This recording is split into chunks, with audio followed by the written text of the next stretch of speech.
What happens when a hard-working immigrant's dreams are about to crumble? When Bruce Springsteen walks down a quiet street and sees something that breaks his heart. Sometimes the most unexpected moments change everything. A small business, a desperate family, a guitar, and Bruce Springsteen. This is the street that changed everything. A story about second chances, the power of music, and how one man's kindness can save a lifetime of work.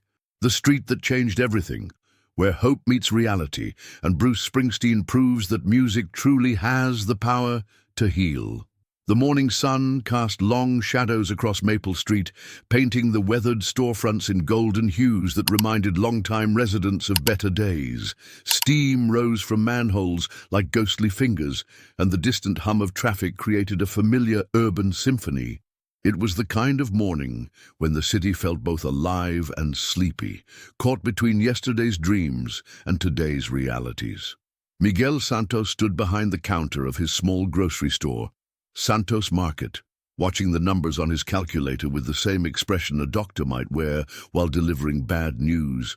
His weathered hands, scarred from years of construction work before he opened this place, trembled slightly as he wrote figures in a worn notebook.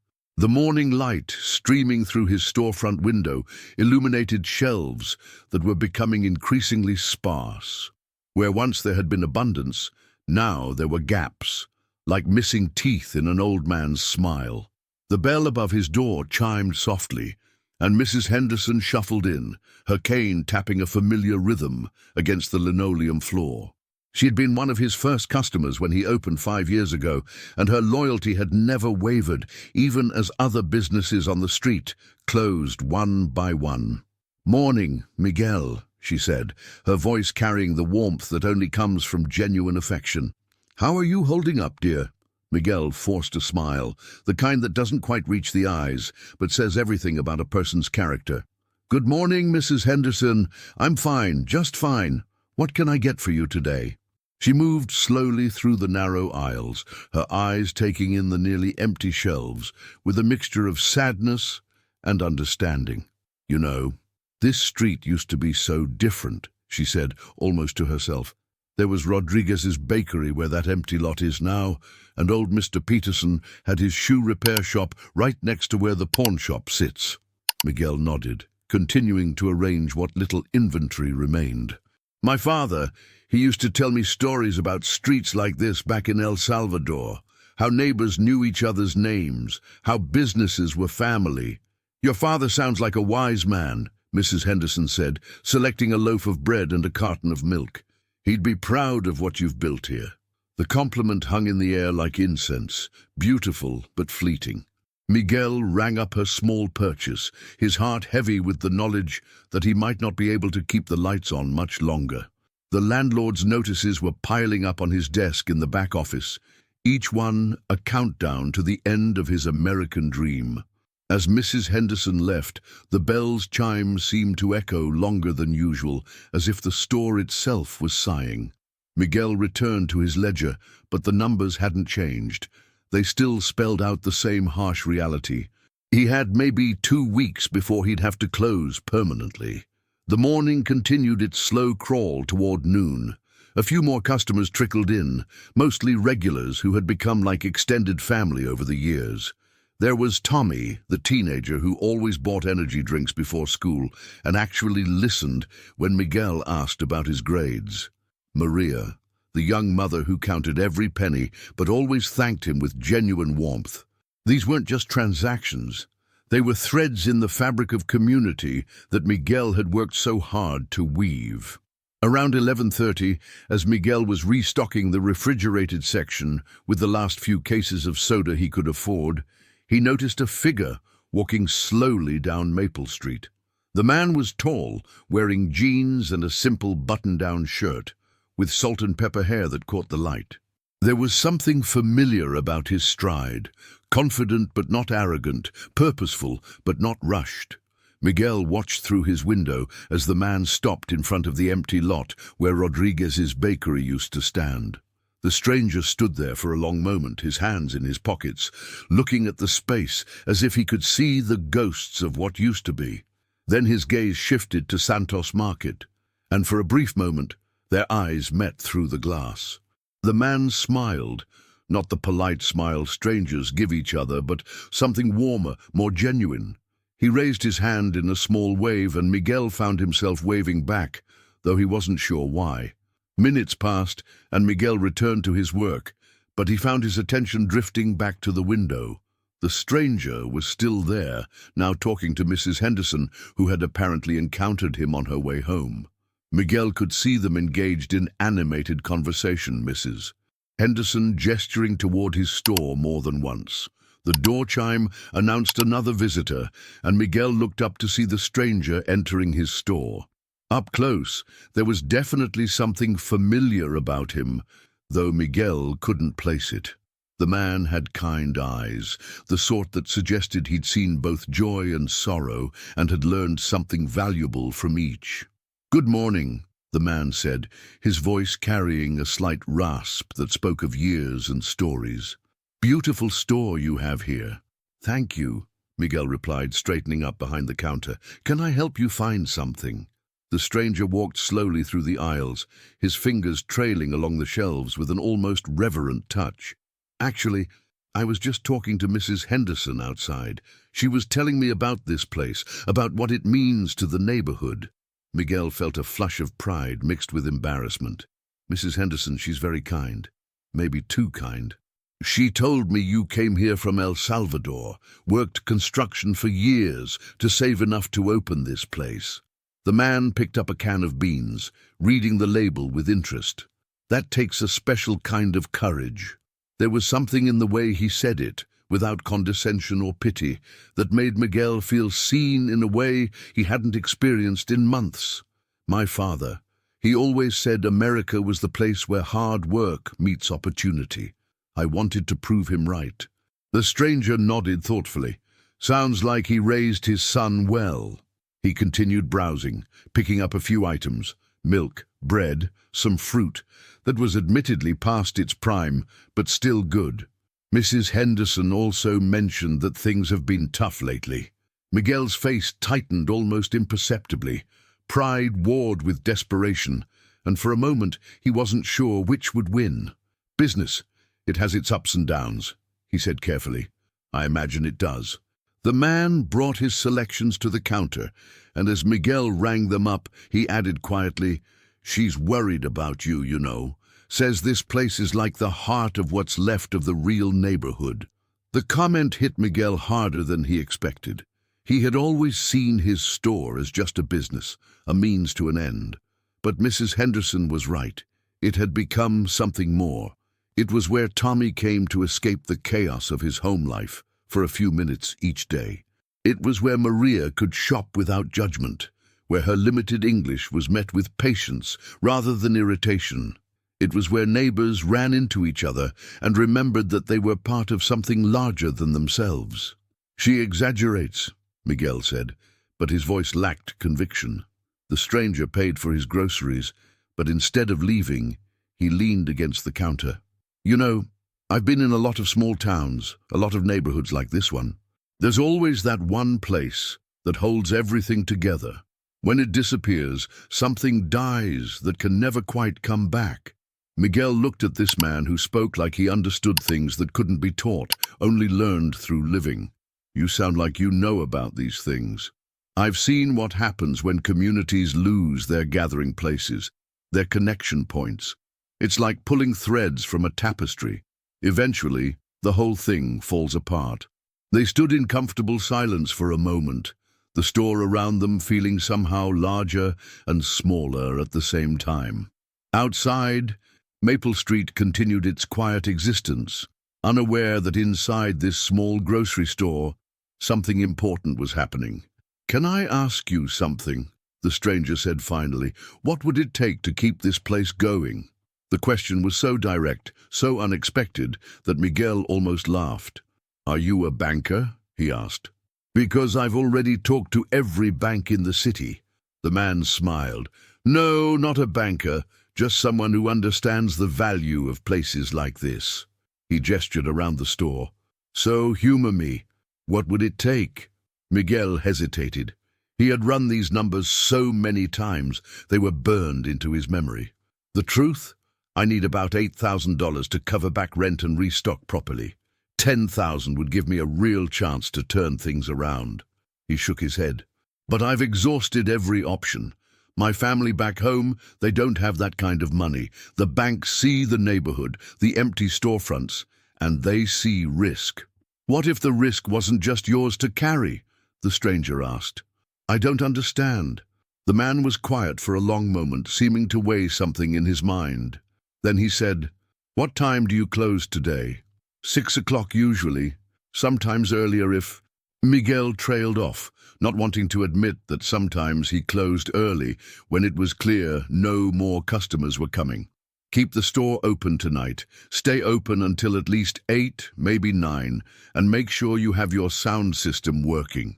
Miguel stared at him. My sound system. The speakers you use for music. You do play music in here, right? Sometimes yes, but make sure they're working tonight. And maybe let your regular customers know that something special might be happening. Before Miguel could ask what he meant, the stranger was heading toward the door. Wait, Miguel called after him. I don't even know your name. The man paused with his hand on the door handle, and for the first time his smile held a hint of mischief. It's Bruce, he said. And Miguel, don't give up. Not yet. The door chimed as he left, and Miguel stood behind his counter, staring at the space where Bruce had been. The name echoed in his mind, familiar, but just out of reach, like a song he'd heard long ago, but couldn't quite remember. The afternoon passed in a strange haze of anticipation and confusion. Miguel found himself telling his regular customers about the mysterious man's request to keep the store open late. Mrs. Henderson's eyes lit up when he mentioned the name Bruce, though she didn't explain why. Tommy seemed excited by the prospect of something unusual happening on their normally quiet street.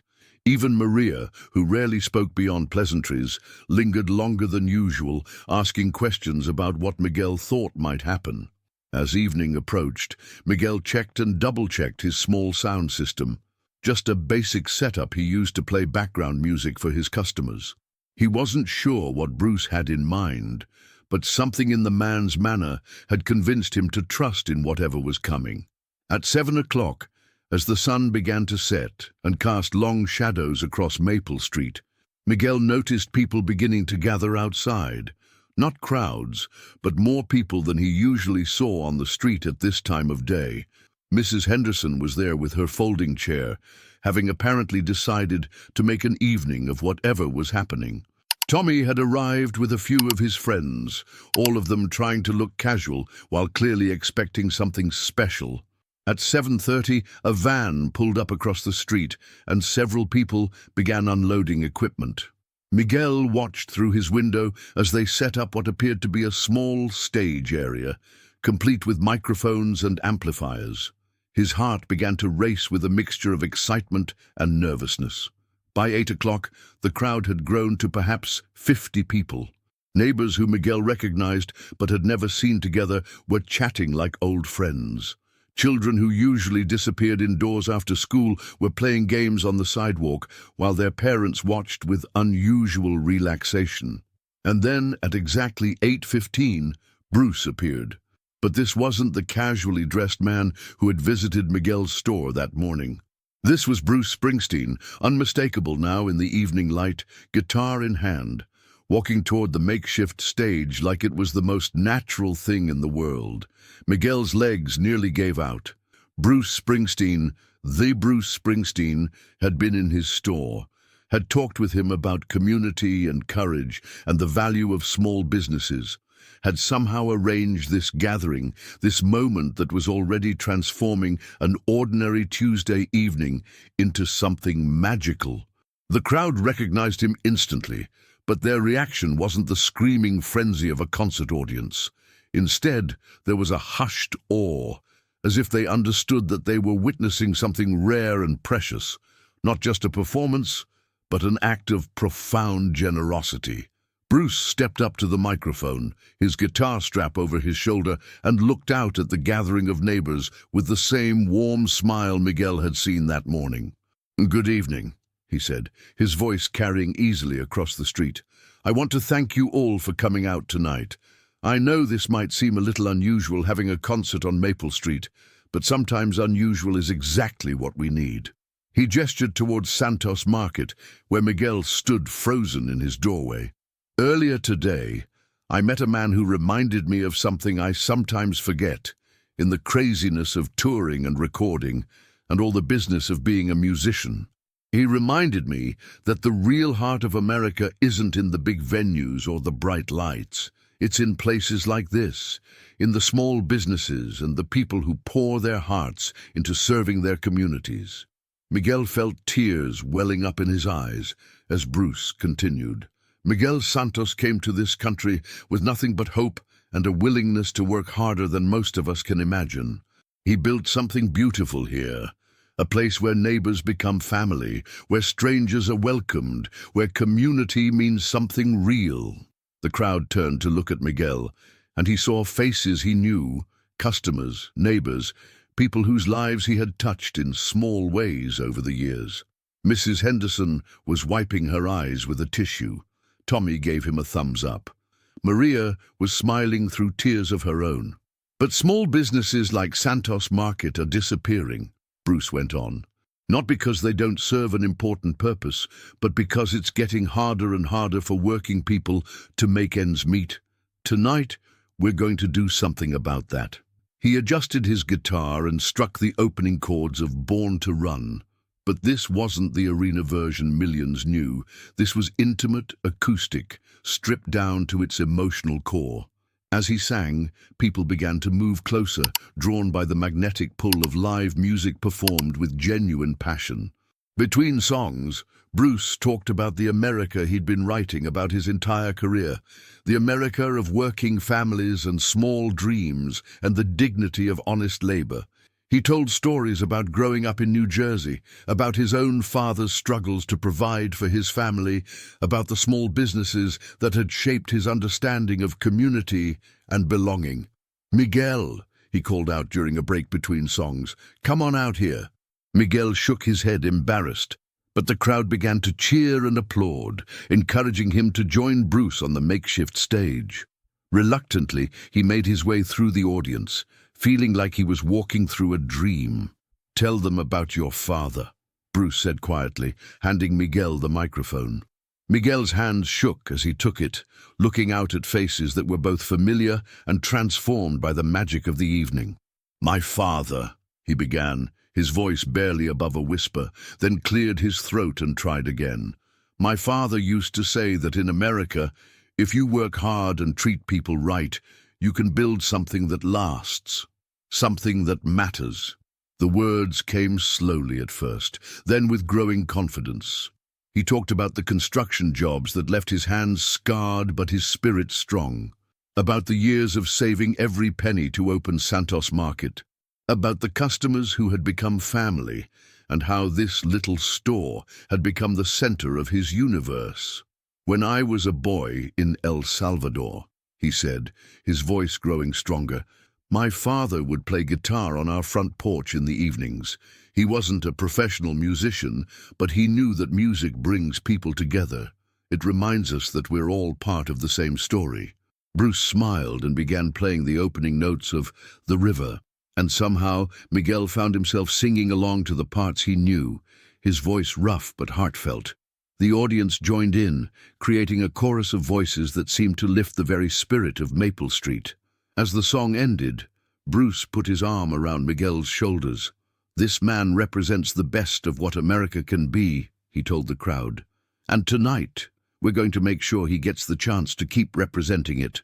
He reached into his guitar case and pulled out an envelope, handing it to Miguel with a smile that was both private and public, intimate and theatrical. "From all of us who believe in what you're doing here," he said. Miguel opened the envelope with trembling hands, and his knees nearly buckled when he saw the check inside. It was for $15,000, more than enough to cover his back rent, restock his shelves, and give him a real chance at turning his business around.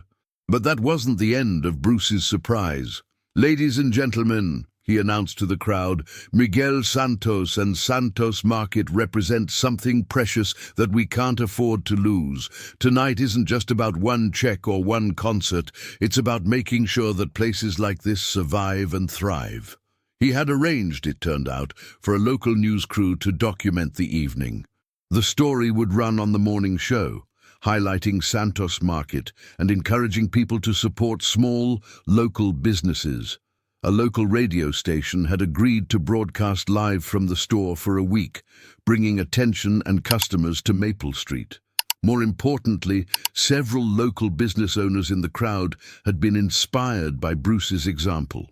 Mrs. Patterson, who owned a small accounting firm across town, offered to do Miguel's books for free for the next year.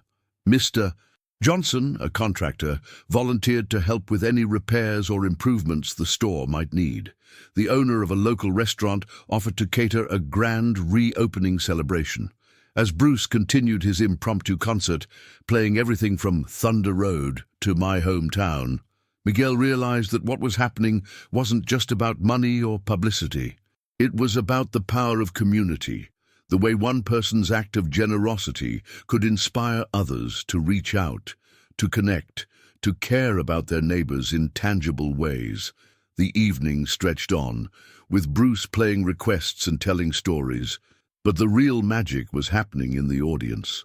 People who had lived on the same street for years but barely knew each other were introducing themselves.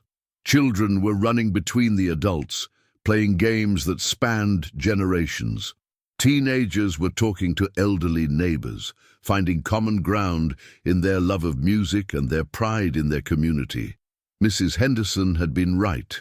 Miguel's store was the heart of what remained of the real neighborhood.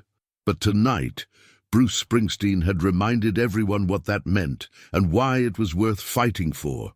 As the evening wound down and Bruce played his final song, a haunting, beautiful version of Streets of Philadelphia, Miguel looked out at the crowd and felt something he hadn't experienced in months. Hope. Real, sustainable hope, based not on wishful thinking, but on the concrete evidence of community support and human kindness. After the last note faded away and the crowd began to disperse, Bruce walked back to where Miguel stood, still holding the check that would change his life. "I don't know how to thank you," Miguel said, his voice thick with emotion. Bruce shook his head. "You don't need to thank me. You've already done something more important. You've created a place where community happens. That's not something you can buy or manufacture. It's something you have to earn, day by day, customer by customer, kindness by kindness." He packed his guitar away as the crew began dismantling the equipment. "The money will help, but it's not really what's going to save your store. What's going to save it is what happened here tonight. People remembering that they're part of something bigger than themselves." As Bruce prepared to leave, Miguel felt compelled to ask, "Why? Why did you do all this for someone you don't even know?" Bruce paused, looking back at the store, at the street where neighbors were still lingering and talking, reluctant to end the magic of the evening. "Because places like this saved me once," he said quietly. "When I was starting out, when nobody believed in my music, it was the small venue owners, the record shop guys, the people running little clubs who gave me a chance. They didn't have to, but they did, because they understood that sometimes helping someone chase their dream is the most important thing you can do." He smiled and shook Miguel's hand one final time. "Besides," he added with a grin, "Mrs. Henderson is pretty persuasive when she sets her mind to something." The next morning, Miguel arrived at his store to find a line of customers stretching around the block. The local news story had aired, and the response was overwhelming. People came not just to shop, but to be part of the story, to support a business that had been touched by something magical. But more than the immediate boost in sales, Miguel noticed something else.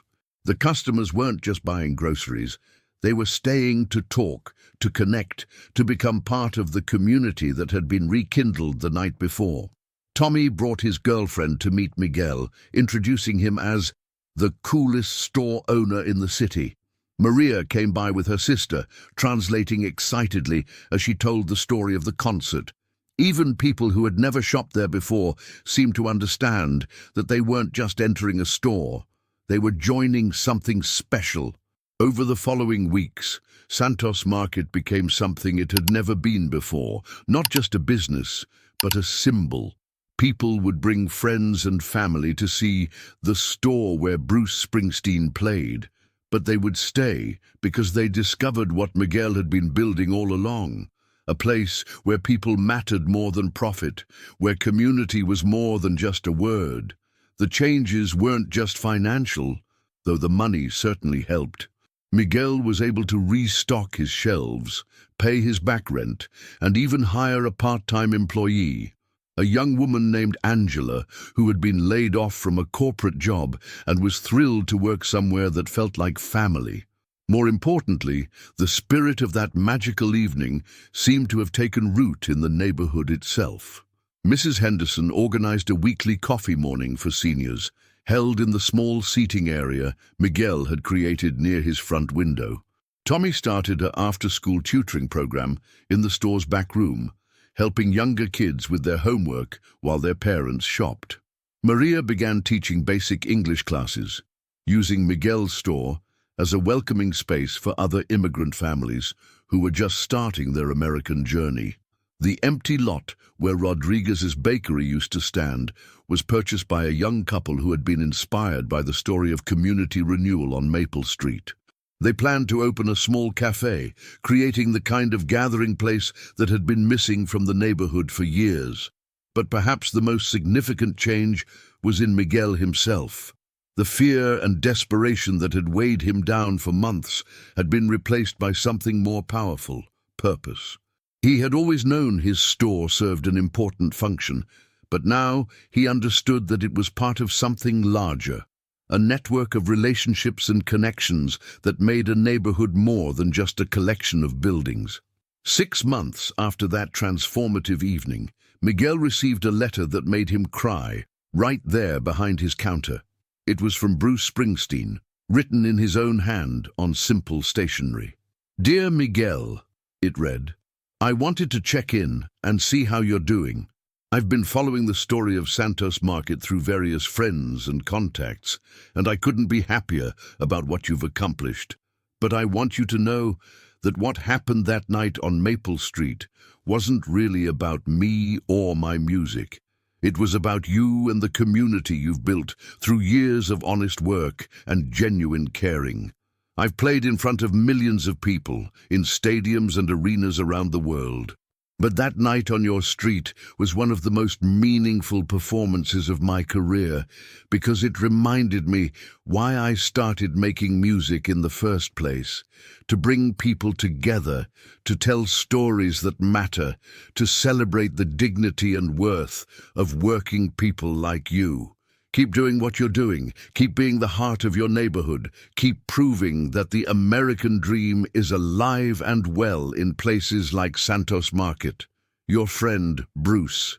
Miguel framed the letter and hung it behind his counter, not as a trophy or a way to impress customers, but as a daily reminder of what was possible when people looked out for each other.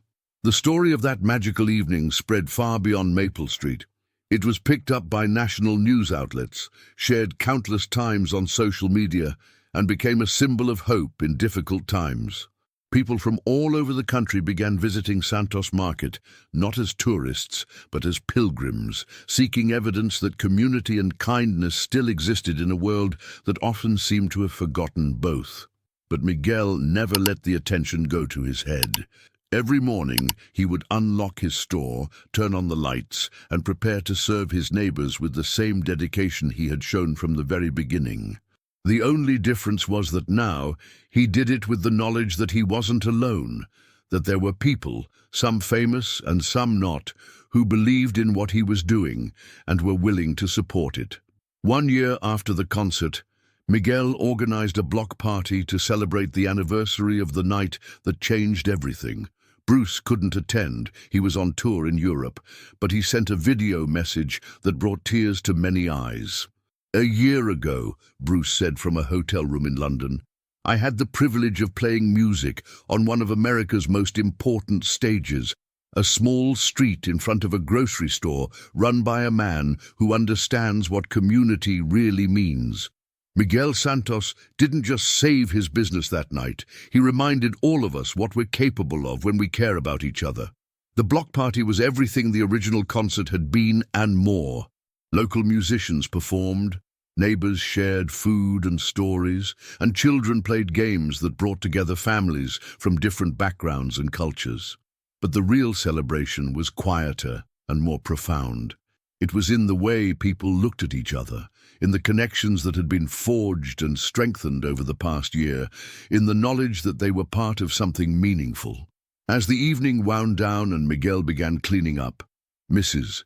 Henderson approached him with her characteristic combination of warmth and wisdom.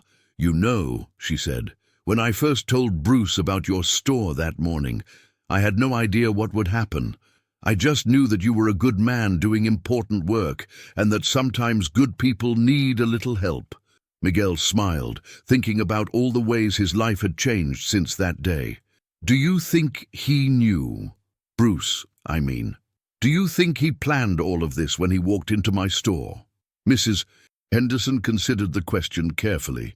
"I think Bruce Springsteen has spent his whole career looking for stories like yours, stories about working people and small dreams, and the way ordinary folks can do extraordinary things. When he met you, when he saw what you had built here, I think he recognized something special." She paused, watching the last of the neighbors saying their goodbyes and heading home. "But you know what I think the most important part is? This didn't happen because Bruce Springsteen is famous or wealthy or powerful. It happened because he's the kind of person who pays attention, who sees value in things that other people might overlook. And more importantly, it happened because you're the kind of person who was worth paying attention to." As Miguel locked up his store that night, he thought about Mrs. Henderson's words. The past year had been transformative, but it had also been a reminder that the most important changes often happen quietly, day by day, through the accumulation of small acts of kindness and community. Santos Market was thriving, but more than that, Maple Street was alive again. The cafe in the old bakery lot had opened to great success. 3 other storefronts that had been empty for years now housed a bookstore, a small restaurant, and a community center that offered services to immigrant families. But the real measure of success wasn't in the economic indicators or the media attention. It was in the way Tommy had grown in confidence and was now planning to attend college, with part of his tuition covered by a scholarship fund that had been established in honor of the Maple Street renewal. It was in how Maria had become a community leader, helping other immigrant families navigate the challenges of starting over in a new country. It was in the way Mrs. Henderson's coffee mornings had evolved into a support network for seniors that prevented loneliness and provided practical help with everything from grocery shopping to medical appointments. And it was in the way Miguel himself had grown from a man struggling to keep his business afloat into a community leader and symbol of hope. He had been invited to speak at business schools and community development conferences, sharing his story as an example of what was possible when people supported each other. But he never forgot that none of it would have been possible without that chance encounter with a stranger who saw value in what he was doing and was willing to act on that recognition. Bruce Springsteen had given him money and publicity and a platform, but more importantly, he had given him something more precious: the knowledge that his work mattered, that his dreams were worth pursuing, and that he was part of a larger story about the best of what America could be. The transformation of Maple Street didn't happen overnight. In the weeks following that magical concert, Miguel watched as his neighborhood slowly began to change. The first sign was Mrs. Henderson, the elderly woman who lived 3 houses down from the market. For years, she had been hesitant to leave her home after dark. worried about the safety of the increasingly empty street. But now, emboldened by the sense of community that had emerged from that evening with Bruce, she began taking evening walks again, stopping by the market to chat with Miguel about her garden and her grandchildren. "You know, Miguel," she said one evening as she picked up a loaf of bread and some milk, "I haven't felt this good about living here in years. There's something different in the air now, isn't there? Like hope has moved back into the neighborhood." Miguel smiled as he rang up her purchase. "I think you're right, Mrs. Henderson. It's like we all remembered what we're capable of when we work together." The ripple effects continued to spread. Tony Ramirez, who had been struggling to keep his auto repair shop afloat just 2 blocks away, suddenly found himself with more customers than he could handle. People from other neighborhoods, drawn by the story of Maple Street's renaissance, began bringing their cars to Tony, not just because he did good work, but because they wanted to support the kind of community that had rallied around Miguel. "It's the strangest thing," Tony confided to Miguel one afternoon as they shared coffee outside the market. "I've got people driving 20 minutes out of their way to bring me their business. They say they heard about what happened here, about how the community came together, and they want to be part of it somehow." The local bakery, Maria's Panaderia, which had been considering closing due to dwindling sales, suddenly found new life as well. Maria Gonzalez, the owner, had been Miguel's friend for 15 years, and she had been one of the first people he called after Bruce's impromptu concert. Within days, she was receiving orders not just from Maple Street residents, but from people throughout the city who had heard the story and wanted to taste the pastries that had fed the crowd on that historic night. "Miguel, I don't know how to thank you," Maria said, tears in her eyes as she delivered a special order of empanadas to the market. "I was ready to give up, to close the shop and try to find work somewhere else. But now, look at this place. There are people lined up every morning for my conchas and tres leches cake. They asked me to tell them about that night, about what it was like to watch Bruce Springsteen perform in our little neighborhood." As the months passed, the transformation became even more pronounced. The vacant lot next to Miguel's market, which had been an eyesore filled with weeds and discarded furniture, was cleaned up by a group of teenagers from the local high school who had organized themselves into a neighborhood beautification committee. They planted flowers and vegetables, creating a small community garden that became a gathering place for families.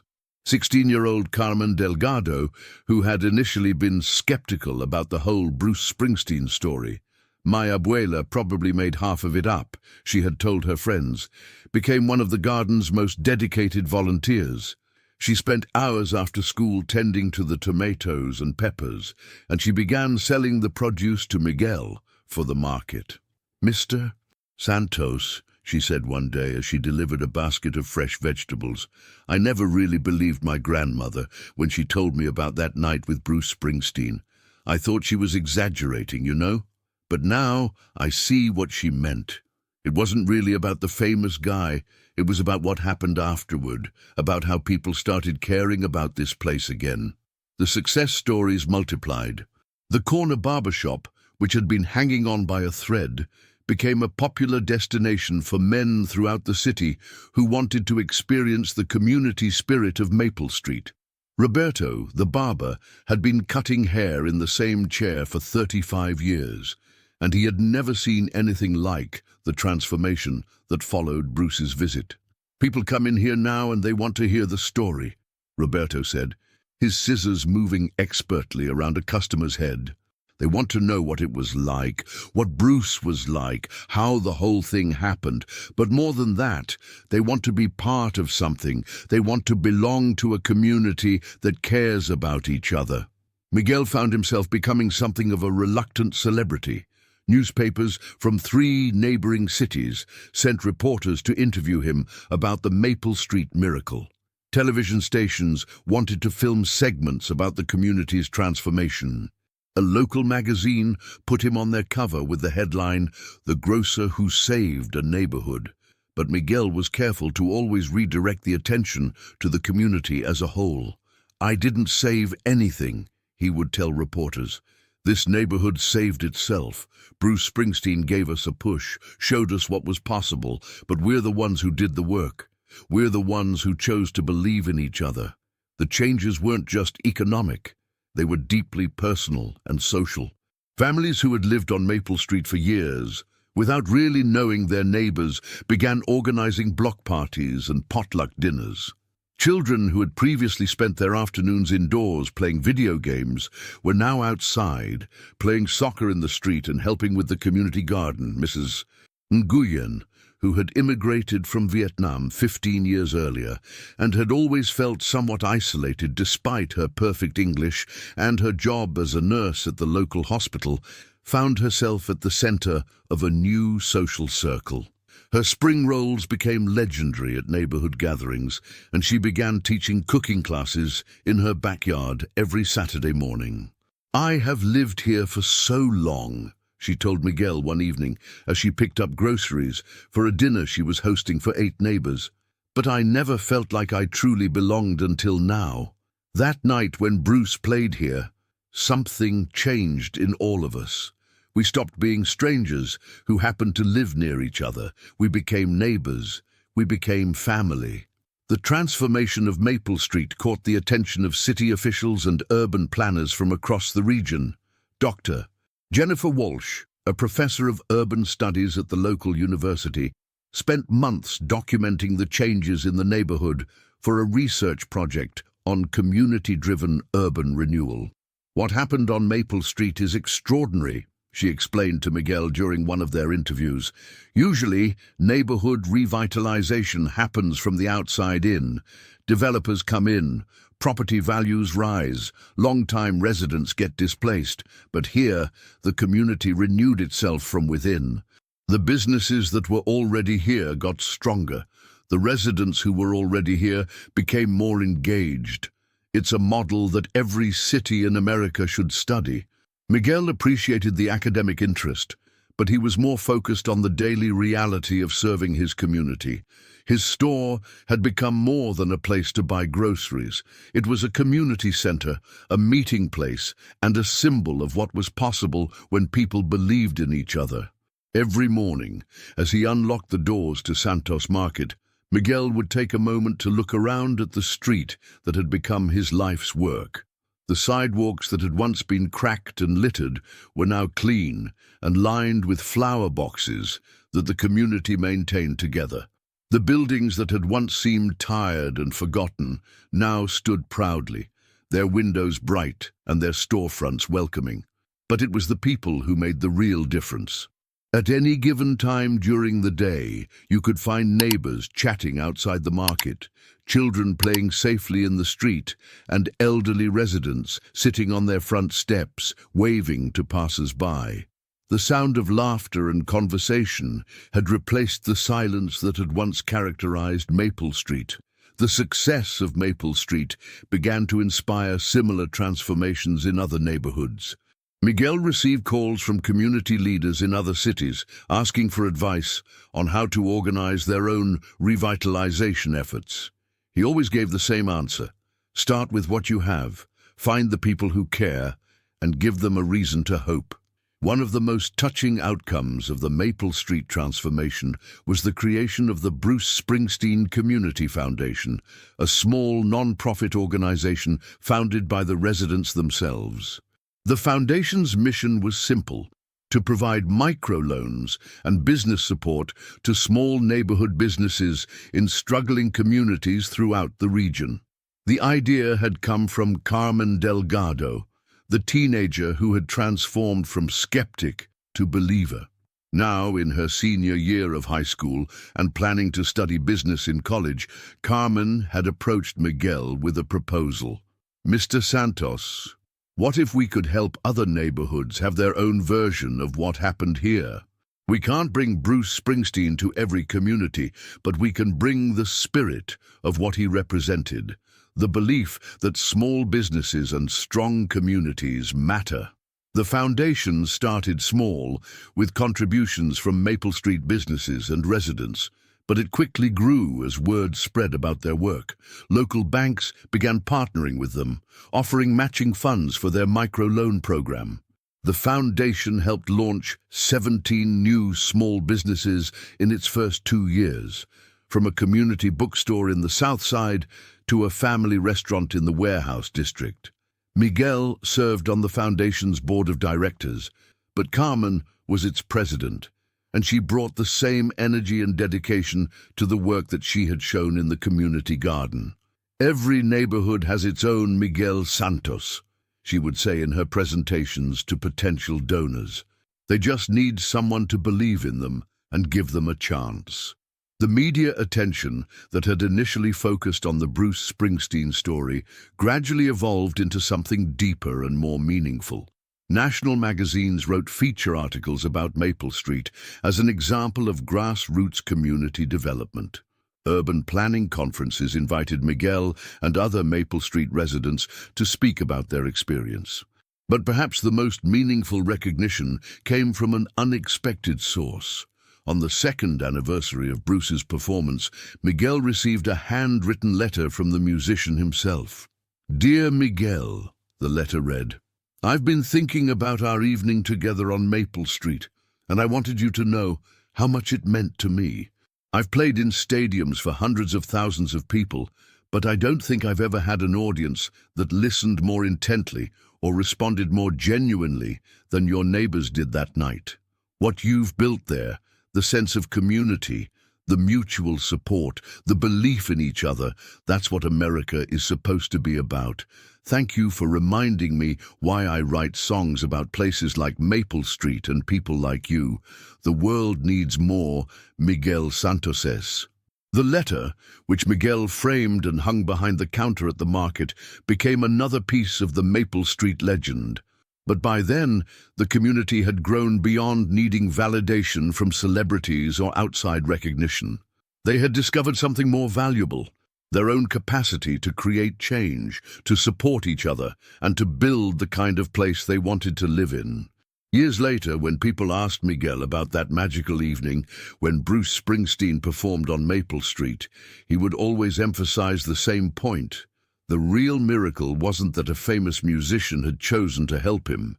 The real miracle was that it had reminded everyone involved, the neighbors, the customers, the community leaders, and Miguel himself, of their capacity to care for each other, to build something meaningful together, and to create the kind of place where dreams could survive and flourish.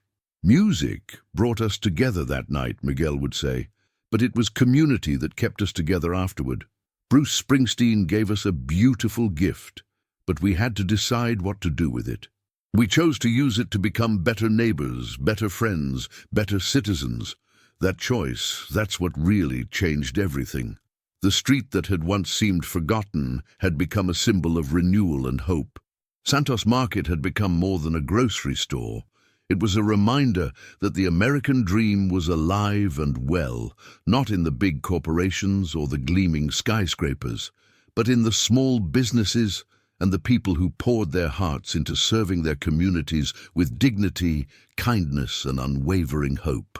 The impact of the Maple Street transformation continued to ripple outward in ways that Miguel could never have imagined. Urban studies students wrote their dissertations about the neighborhood. Documentary filmmakers made short films about the community garden and the microloan program. A children's book author wrote a story for young readers about the importance of community and supporting local businesses. But the most meaningful testament to the transformation was simply the daily life of the neighborhood itself. Every morning, Miguel would arrive at his store to find that someone had swept the sidewalk in front of his door. Different neighbors took turns with this small act of care. Every evening, as he prepared to close, he would see families walking together, teenagers helping elderly neighbors with their groceries, and children playing games that spanned multiple generations. The community had created traditions that reinforced their bonds. Every month, they held a Maple Street Stories evening at the market, where longtime residents would share memories and newcomers would tell their own stories about what had drawn them to the neighborhood. Every season brought its own celebrations: a spring festival centered around the community garden, a summer block party with music and dancing, a fall harvest celebration, and a winter holiday gathering that had become legendary for Mrs. Nguyen's spring rolls and Maria's special holiday pastries. And on quiet evenings, when Miguel would close up his store and look down Maple Street at the thriving businesses and the neighbors chatting on their front steps, he would sometimes hear an echo of that magical night when music and community and human kindness had come together to create something beautiful. The street that changed everything had become exactly what it was always meant to be: home. The legacy of that single evening continued to inspire new generations. Carmen Delgado, now in college studying business and community development, returned every summer to work with the foundation and mentor other young people who wanted to make a difference in their communities. The teenagers who had created the community garden had graduated and moved on to college or jobs, but they had trained younger students to maintain their work and expand it to include a small greenhouse that provided fresh herbs and vegetables year-round. Local schools began bringing classes to Maple Street as part of their social studies curricula, using the neighborhood as a living example of how communities could work together to solve problems and create positive change. Miguel often found himself addressing groups of wide-eyed elementary school students, telling them about the importance of small businesses and community support. The most important thing to remember, he would tell these young audiences, is that you don't have to wait until you're grown up to make a difference. Some of our biggest changes came from ideas that teenagers had, from energy that young people brought to our community. Every person matters, regardless of their age. The success of Maple Street also attracted new residents who were drawn by the community spirit and the neighborhood's reputation for mutual support. But the existing residents were careful to welcome newcomers in ways that honored the community's values while allowing it to grow and evolve. They created a new neighbor welcome committee that made sure every new family received a basket of goods from local businesses, information about community activities, and invitations to upcoming events. The committee was careful to explain the neighborhood's history and values without making newcomers feel like they had to conform to rigid expectations. "We want people to feel welcome and included," explained Mrs. Henderson, who had become one of the Welcome Committee's most active members. "But we also want them to understand what makes this place special. It's not just about living here, it's about being part of something bigger than yourself." In the end, Bruce Springsteen's gift to Miguel Santos wasn't just financial. It was the reminder that in a world that often seems too big and too complicated and too indifferent to individual struggles, there are still people who believe in the power of community, the dignity of work, and the importance of looking out for each other. Sometimes that's all it takes to change everything. One person recognizing the value in another and being willing to act on that recognition with generosity, creativity, and love. The story of Santos Market and the night Bruce Springsteen played on Maple Street became a legend, but it was a legend built on the very real foundation of human connection and community spirit. And every day, as Miguel served his customers and neighbors with the same dedication and care he had always shown, he proved that legends can be living things, growing and changing and inspiring new chapters with each passing day. Never underestimate the power of kindness. Never doubt that one person can make a difference. And never forget that sometimes the most extraordinary things happen in the most ordinary places, when good people decide to care for each other and build something beautiful together. Thank you for watching this incredible story of community, kindness, and the power of music to bring people together. If this story touched your heart, please give it a thumbs up, subscribe to our channel for more inspiring stories, and share your thoughts in the comments below. What acts of kindness have you witnessed in your own community? How has music or art brought people together in your life? We'd love to hear your stories. Remember, every day is a chance to be the kind of person who makes a difference in someone else's life. Until next time, keep believing in the power of community and the magic that happens when we look out for each other.